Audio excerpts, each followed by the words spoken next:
Olá pessoal, aqui é o Velgas. Hoje é dia 4 de julho de 2026. 11 horas, horário de Brasília. O exército russo em colapso. Talvez alguns acham que não está. Alguns analistas dizem que está em processo de entrar em colapso. Na minha opinião, na minha avaliação, é vocês mesmos se analisarem o que eu já estou repassando para vocês do que está acontecendo, eles estão em colapso. Mas vamos lá, uma campanha estratégica de ataques de longo alcance executado pelas Forças Armadas da Ucrânia contra a infraestrutura de petróleo e gás está gerando impactos profundos na cadeia de suprimento militar da Rússia. Mas não só isso, em toda a economia da Rússia. Toda a economia da Rússia já está colapsando. Então esse é o grande problema que o Vladimir Putin tem hoje e não sabe como administrar. Isso foi postergado 3 meses, né? Quando o presidente norte-americano, Donald Trump, ele deixou a Rússia por 3 meses exportar petróleo, alegando uma desculpa em cima da crise no Irã, que não é uma crise, é uma guerra, em que os Estados Unidos atacaram o Irã. E aí o preço do petróleo foi lá em cima. Não deu certo, o petróleo não baixou por causa disso, mas na realidade a intenção maior era dar dinheiro para a Rússia aguentar mais um pouco. Acho que esse ano, em princípio, essa guerra teria que terminar. A Rússia teria que capitular e se retirar porque ela não tem dinheiro. O que está entrando, o mínimo que tem, ela inclusive está fazendo estudos para tirar dinheiro, né, do restante da economia. Acho que isso não tem fôlego muito longe. Eu acho que esse ano, até o fim do ano, no máximo o início do ano que vem, tem que parar. O ditador não quer. Vamos ver o que vai acontecer. Talvez antes disso haja um embate internamente na Rússia entre forças do próprio sistema russo, os a favor, os pró e os contra. Analistas internacionais apontam que a destruição de refinarias e depósitos de combustíveis provocou uma crise de abastecimento em mais de 50 regiões russas, além de isolar a península da Crimeia ocupada. Assista a esse vídeo, aqui você vê a verdade, aqui você vai compreender os dados técnicos sobre o consumo logístico russo e as projeções de especialistas. Inscreva-se no canal, é muito importante. Você que não é inscrito, deixe o seu like, peço a todos, compartilhem e comentem sobre o andamento dessas operações. Impacto estratégico na infraestrutura de combustível. Os ataques sistemáticos conduzidos pelas Forças Armadas da Ucrânia contra a infraestrutura de petróleo e gás da Rússia alteraram a dinâmica logística do conflito. Analistas militares, consultados pelo veículo da imprensa, né, um jornal britânico, The Sun, é um jornal de muita credibilidade, de grande circulação na Europa e principalmente no Reino Unido, apontam que esta campanha aérea coordenada possui capacidades para restringir severamente a mobilidade da máquina militar russa. A infraestrutura russa de refino enfrenta interrupções operacionais que se refletem na escassez de derivados de petróleo e restrições de energia. O ex-comandante do Exército dos Estados Unidos na Europa,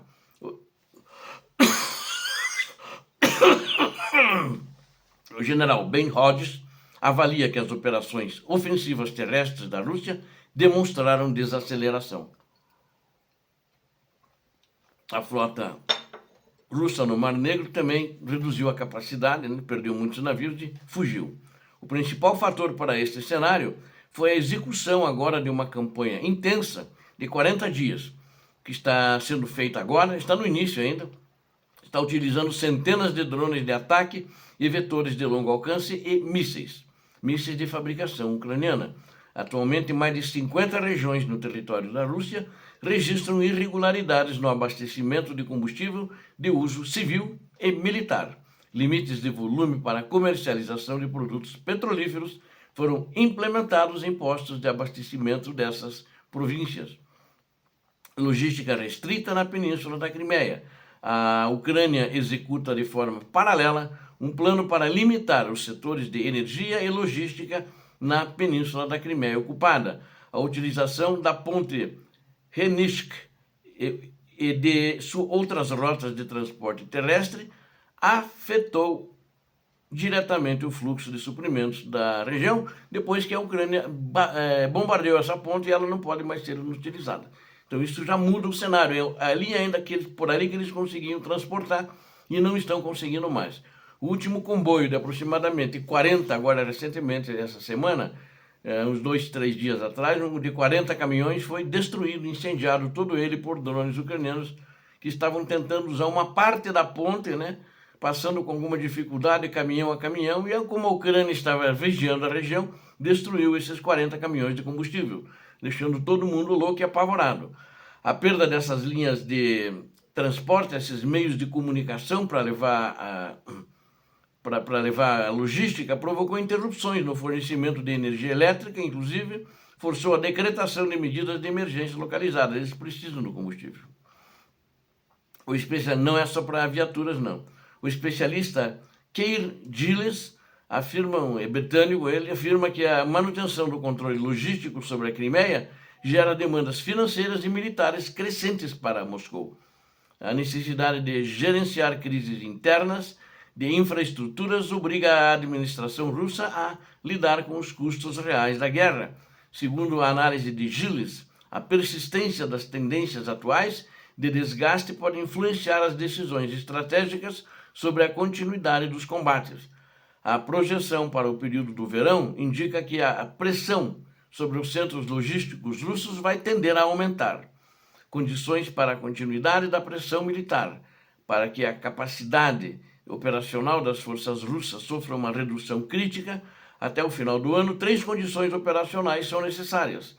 A primeira condição envolve a capacidade da Ucrânia de manter e expandir a frequência atual dos lançamentos de longo alcance. Eu também penso assim, ou seja, não pode se limitar a esses 40 dias de daí acabar os drones, acabar os mísseis, não. Eles devem ter mais e tem muito mais em estoque. Isso tem que continuar, né? Senão a Rússia não vai fazer nada e vai contra-atacar. E que na realidade ela já contra-ataca, mas o que ela contra-ataca? Os civis. Só isso que ela está fazendo. Não avança no teatro de operações, recua no teatro de operações na realidade, a Ucrânia tem que continuar aí. E eles atacam somente civis. A segunda exigência baseia-se no fornecimento contínuo do suporte tecnológico, avançando por parte das nações parceiras. E a terceira variável consiste na dificuldade da Rússia em desenvolver contramedidas de defesa aérea integradas para proteger as suas refinarias de retaguarda, ou seja, a Rússia está com muita dificuldade para fazer isso. E cada vez vai ficar pior, porque cada vez mais cirurgias siderúrgicas estão sendo refinarias estão sendo bombardeadas, danificadas e destruídas.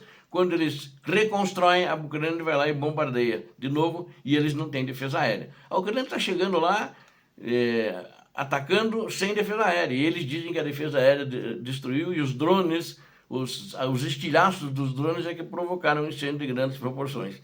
Bom, não sei mais quem acredita nas autoridades russas, acho que nem eles mesmos. A possibilidade de novas convocações compulsórias de pessoal nos grandes centros urbanos como Moscou e São Petersburgo para se alistarem no exército, para ir para a guerra, apresenta riscos políticos internos e estão agora muito crescentes e com a população desconfiada.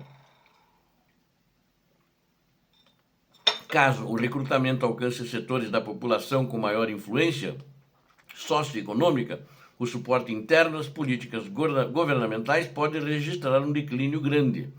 A instabilidade no fornecimento interno de combustíveis permanece como um fator de complicação para o planejamento logístico da Rússia. E as métricas de confrontar o desenvolvimento tecnológico. As operações na linha de contato resultam em índices elevados de desgaste de tropas para as forças da Rússia.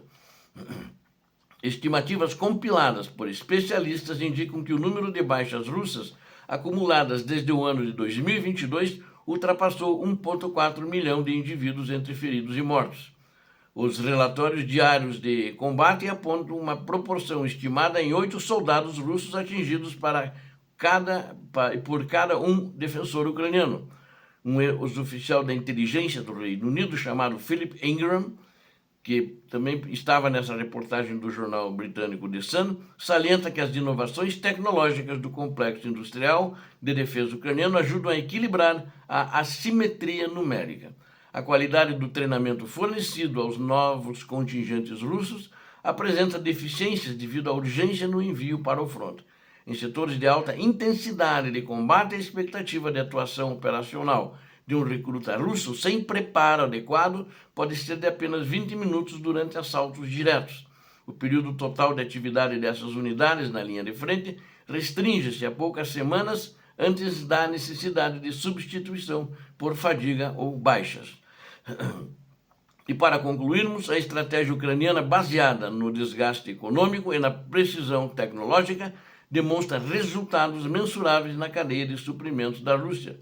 O direcionamento de ataques contra refinarias afeta não apenas a economia, mas compromete diretamente a mobilidade das tropas blindadas na linha de frente.